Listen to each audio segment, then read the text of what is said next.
first overall selection in the 2023 NHL Draft belongs to the Chicago Blackhawks.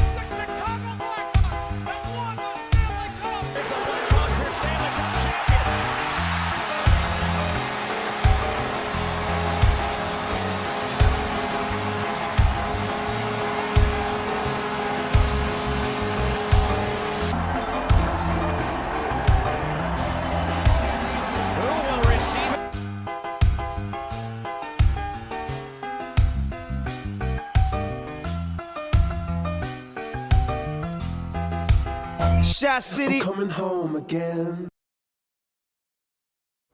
Hello everybody, and welcome back to the Unbearable Podcast. And this is going to be a new series that we're going to have while football is kind of slow. Our predictions for the season will be up soon, but for now, I have been playing some NHL 23, and I thought I'd make a series for the Blackhawks because we did just get the first overall pick, basically getting Connor Bedard. If we don't pick Connor Bedard, that would be very, very, very sad. But we are going to have a series for the Blackhawks with me rebuilding them as their GM. So, yeah, this is going to be a new series that we're doing. We haven't really uploaded too frequently, so I thought this would be a good idea to just get the uploads flowing again. And this shows that we are the worst team in the league in the NHL video game. We are not doing owner mode because the only thing good about owner mode is the bobbleheads that they have, which are pretty funny. But I'm going to be talking over the settings that are going to be playing in the background, just so you know what we're playing or what I'm playing on. And I'm not going to be playing in any of the games. I'm just going to be simulating it just to actually see if my team's good. So, yeah, this is just a series that we were thinking about doing. We might do one on Madden as well with the Bears. But if no one wants to see it, then we won't post it. But if people are interested, we'll keep posting it. So yeah, it'll be interesting to see if it's good. So yeah, I mean, I hope it does good. But I'm excited for the Blackhawks' future. I think that we're a very young team. I think we have a lot of potential, especially with Bedard now. And we have a lot of players like in their low 20s, even though we traded all of our good young players away. And now they're doing good on other teams, which is very sad, as we saw with Kirby Doc in the shootout where he absolutely toasted us. That was unfortunate. But, I mean, yeah, it's been an unfortunate past few years with the Blackhawks, but we've had a good run in the 2010s with a bunch of Stanley Cups, so can't complain too much. There was a while where the Blackhawks were the only good team in Chicago. And, yeah, it was a very, very fun time being a kid when the Blackhawks were very good because, everyone was watching the Blackhawks and everyone was into hockey. Kind of like I'm not saying that we were as good as the Jordan Bulls, but it was kind of like that. And it was the closest we had to that in a while. So, that was fun. But I'm excited for this series. I've been playing NHL ever since I got my Xbox back. So, yeah. And I don't really know what else to talk about. I hope this series is fun to make, so hopefully it does good. And it's going to be cool to see how the NHL game simulates Bedard's career. I mean, the NHL is not the most realistic simulation game. It's made by EA, so we can only expect so much.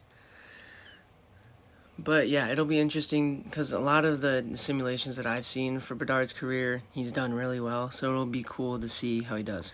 Now we see the first year simulation. I simulated it just because, we already saw what happened. The Blackhawks were the worst in the league. Like I said, EA is not the most accurate when it comes to simulation. That's why the Wild won the President's Trophy and the Maple Leafs were second. Golden Knights, that was Golden Knights, Hurricanes, Rangers, Bruins, Capitals, Lightning. Those are all good teams. But there's some Detroit Red Wings, I mean, they're bad. But the Islanders were the top 3 bottom in the league. Same with the Kraken, which, I mean, the Kraken had a breakout year. The Stars were in the bottom. That was crazy to see. The Panthers, I mean, no one really expected them to do good. But the Avalanche, barely made it. That was crazy. The Devils barely, or didn't make it. The Canucks made it. I mean, it's just, not the Wild, the Senators were at the top. The Flyers made it. It's just not very accurate if I do say so myself. But now we see how the Blackhawks did. Our highest point getter was 53 points.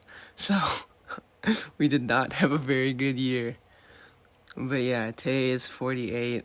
He did retire in real life, but we'll see if he retires in the NHL game, because, I mean, he usually doesn't retire in the simulations. But yeah, Scheifele with the most amount of points. Followed by Ehlers and Goudreau. EA Sports is in the game. And the thing I found the most crazy was that I was looking for McDavid on here, and he only has, he didn't even make 80 points, I don't think. How does Draisaitl have more points than McDavid? Kane's up there, that's realistic. But, how does McDavid not have over 80 points? That does not make sense at all. But, EA Sports is in the game. 76? Are you serious? 76 points for McDavid? Austin Matthews, no one even reached 50 goals. I guess that's realistic. Ovechkin, 37, still putting up 46. That's cool to see. Kane, Kaner. That was sad to see him go. I can't even lie, that was sad. Defenseman, Fox is the best defenseman. That's accurate. That's not even... I think the defensemen were accurate, but the goaltenders... Darcy Kemper at the top. He's not bad, but he's not, anywhere near Vasilevsky. I don't know how Fleury's out there, to be honest with you, but, EA Sports. So, can't really expect that much. EA Sports. For accurate simulation. The one thing I hate about EA is that goalies really don't mean anything. A 90 overall goalie in simulation can do the same as an 85. It does not make sense. But yeah, the Vegas Golden Knights ended up winning the Stanley Cup, which, that could happen. Minnesota Wild winning the Presidents, that's... Yeah. Again, the Bruins, they could have made it if they didn't lose to the Florida Panthers. Scheifele winning the Art Ross. Ehlers, Hart Memorial. James Norris goes to Fox. Lady Byng, Hughes. Calder, Beniers, I guess. Eichel. And then Vasilevsky wins Jennings. That's accurate. I think so. Jack Adams, that doesn't really... Because it's all made-up coaches anyway. Maurice Richard, Jonathan Matthews. Austin Matthews. Calder Cup, go to the Ontario Reign, which is the Kings AHL.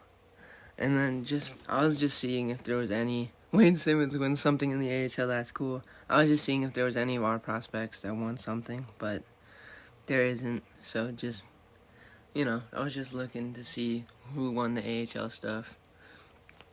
Our AHL team did make it to the second round, but they got swept by the Chicago Wolves. So, do with that information what you will. And then we're about to show the playoff picture for the NHL with the Bruins losing in 7 to the Vegas Golden Knights. I think that's the most accurate thing I've seen from NHL. The Golden Knights and the Bruins. Golden Knights actually did make it, and the Bruins were supposed to make. I had them making it to the Stanley Cup, but they lost in the first round. And now we are going into the re-signing phase. I accidentally did not record the draft. Pretty much all you need to know is we got Connor Bedard and a couple other notable people that you'll see here. We released 2 aging goalies because, we don't really need them. Milik is a guy we got in the draft, and same with this other guy. This other guy's a project. He's not very good right now, but hopefully he'll be good in the future. I don't even want to try and say that name. But now we're going to the forward core, re-signing them. Jonathan Toews, yes, he did not retire. So we're just gonna.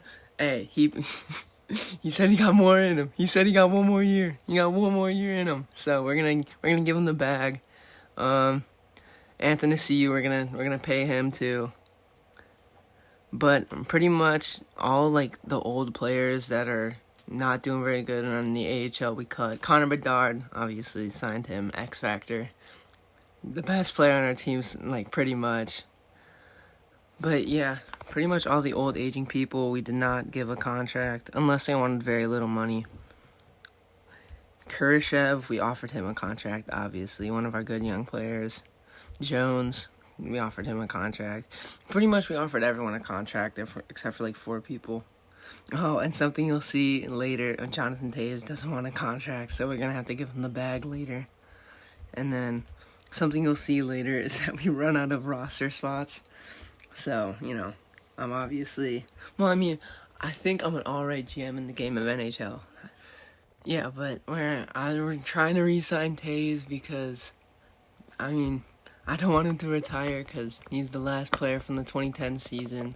I know we kind of had in the trailer that he's retiring. That's the last player from the 2010s. But the goals that I want to happen, obviously, bring the Blackhawks back to their prominence, like the 2010s.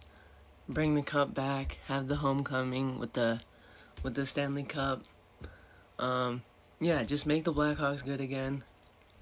And if Toews doesn't want to retire, he doesn't have to retire. We're signing him to a 2-year contract. Well, you'll see later. We're signing him to a 2-year contract. Give him a little bit of a bag, And then some of the rookies can't come on our team because we don't have enough roster spaces. But I still think I'm a better GM than the.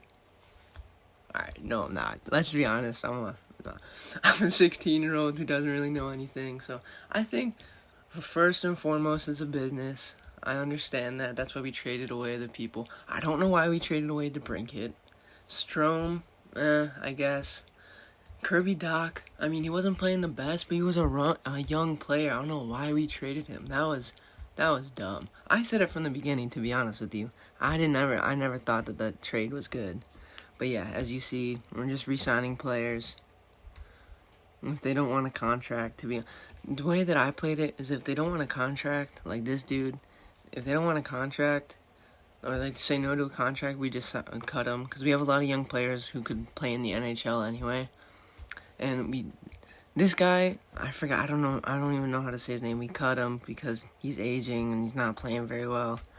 But yeah, I'm kind of like conservative when it comes to the money because we want to have enough money for free agency. We didn't spend a lot because I don't expect us to really be a good team this year. I think our position this year is a lottery team, but mainly this year is just about developing our young talent, because I think in 2 to 3 years we'll be really good. Like this next year is gonna kind of be it's kind of just gonna be to see how Bedard does, kind of like this year with the Bears, like see how Justin Fields developed, and then this year is like, all right, we're gonna do good this year. Some people, Adam Rank has us going 12-5. I thought that was crazy. But yeah, you'll see some of the rookies can't even come on our team. But yeah, this is just re-signing phase. Boring parts of the NHL. But yeah, I'm very excited for the series because NHL is a fun game to simulate, in my opinion. Might not be for everybody, but it's fun for me. But yeah, I'm excited for, in real life, I'm excited for the future of not only the Blackhawks, but the Bears. They look good. The Bulls, I don't know. I think we're going to be, it's with the Bulls, it's like playoff purgatory. Because we're just bad enough, or we're just good enough to make, the play-in, and we're not bad enough. And we're, just bad enough to not do anything in the playoffs. It's the worst position to be in. Because we make it to the play-in, but then we do nothing. It's but with the Bears, I think we're going to have a good year this year. With the Blackhawks, it's going to kind of be mediocre. And then, who else? The Cubs and the White Sox suck this year. The Cubs are, But I think Chicago sports, we're looking on the up and up. It's been a bad few years, but I think we're looking on the up and up. But yeah, we might have a Madden series we'll see how the NHL series goes. I'm not a very big baseball guy, I'm a baseball guy, but I'm not a very big baseball video game guy. So I probably won't play that. NBA, I don't know. Those games are usually expensive, but I might do that. Those look fun. Oh yeah, we qualified an RFA on some guy. You'll see who we trade him later for a goalie prospect, but I'll save that for later. We do give Jonathan Toews the bag because I do not want to go out and go without my captain. That's my captain, all right? I don't want to see anyone else with the C. That's going to look so weird with someone else with the C just because of how long Toews has been with us and how much he's done with us. That's gonna be so sad to see someone else with the captain. It's probably gonna be Seth Jones. I think that's his name, Seth Jones, the defenseman. I don't know, but I'm excited to see Whistle. I think he's gonna have an alright year this year because he's young. I think he's growing. He's developing. We have a lot of good young developing players on the Blackhawks, so that's why I have faith. But yeah, a lot of the people that we don't sign are either old or a rookie that we can't even sign. So yeah, that's the end of the re-signing phase. We tried to get Gustafsson. He said no. We tried to get David Kampf. He said no. We tried to get Bertuzzi. He said no. But we got a defenseman, Gorkov. But this dude, he's basically our future coach. He fits Bedard's play really well. So we're going to grow him in the AHL. And this is where we trade the dude with the RFA. Because I got a notice that said from the owner that says, all right, what are you going to do with him? And we looked through the trades. We got a lot of trades for him. He's 25. I think he's 77 overall. But I just didn't want to re-sign him, to be honest with you. And you'll see who we trade with in a second. I see this trade for the goalie with the Toronto Maple Leafs. And eventually you'll see that's who we end up going with. Because the goalie's pretty good. And we need goalies on the Blackhawks. We are in desperate need of goalies. I think our goalie situation is pretty bad because we just have a bunch of old goalies, to be honest, like Mrazek. But Soderblom will hopefully be good. And these are the lines. I know Connor Bedard on the second line is kind of like an iffy, what are you doing here? But we want him to get the plus so that he can grow. And I think that if he goes on the second line, and this might change, I don't know, it might change, but I think if he goes on the second line and grows, he'll be better. This is our defense, Seth Jones, the dude we signed in free agency, yada, yada, yada. Then these are our, penalty or power play lines. We have Bedard. I said it so Bedard gets most of the feeds from the power plays, but we have a lot of minuses. Our penalty kill, we have a lot of pluses on our penalty kill, so that's good. Which, if you're not familiar with the NHL games, the pluses and minuses is the chemistry. So if you have pluses in the simulation, you'll play better. And if you have minuses, you'll play worse. And our goalie is Soderblom, who I was talking about, Mrazek. I'm excited to see Soderblom. This is our AHL team. We have a Stubauer, I think is his name. He looks good. And this is our AHL squad. They're just pretty much just a bunch of young players trying to get them playing time and develop them. And it's kind of like our AHL team or our NHL team. We're don't have a lot of chemistry on the power play, but on the penalty kill we do. Because this is the coach that has that's for Bedard, who fits Bedard's playing style. But who knows? He might get fired. We might find a new coach. A lot can happen if the series goes longer, which I'm hoping it does. Like I said a lot. So, yeah. So, captains. You're about to see our captains, of course. Johnny T gets the C. Anthony C.U. gets the A. And Jones gets the A. But that's it for episode 1 of Homecoming, where we try and bring the Stanley Cup back to Chicago. And if you guys like it, don't forget to hit the like button, subscribe, follow us on TikTok and Instagram. And let us know if you want to see another episode, and if you want us to do a one for the Bears, and who knows, maybe one for the Bulls or anything. And just let us know what you want to see, and Hopefully this becomes a series, because I've had a lot of fun making it. But until next time, I've been Nathan Claver from the Unbearable Podcast, and I will see you next time.